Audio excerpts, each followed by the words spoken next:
John Stair, Chris Wright's SkyTrack forecast, and sports with Dave Calabro.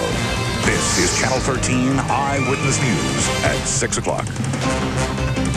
Tonight, remembering September 11th. As one writer recently put it, how could anyone live in a normal life in the shadow of thousands of innocents slaughtered in just minutes? But here we are a year later, living in a nation that has undergone profound change.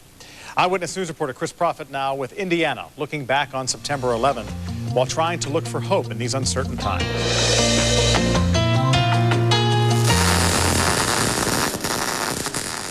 Something stuck to artist Pat Mack after visiting Ground Zero last winter. Started with a thought.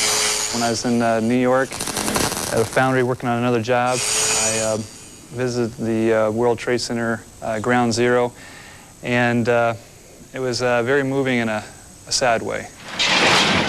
Like so many Americans touched so deeply, angered so greatly by that horrific day 1 year ago, Pat Mack had to find some way to let it out. I really want something that people can relate to on their own. And Angel, to me, is symbolic of just a new life and hope. Hope seemed so hard to grasp in the wreckage and the loss of 3,000 souls. Yet as we commemorate September 11th, we do so with a nation that is redefining the new America on September 11th, 2002. I think we appreciate what we've got more.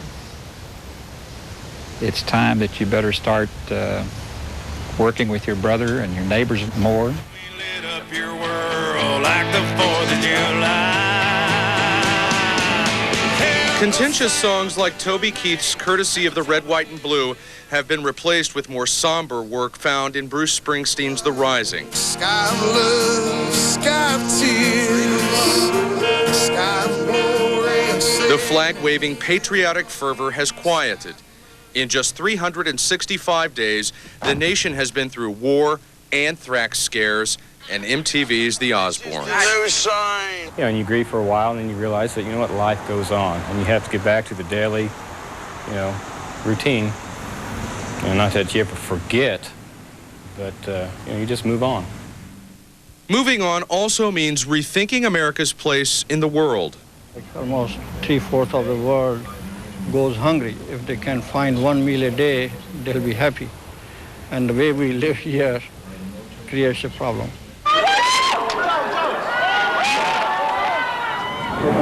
It's gone.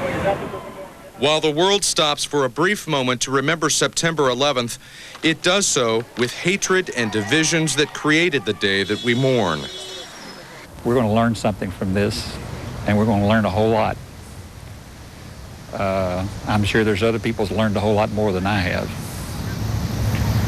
And hopefully it'll make a better future for us.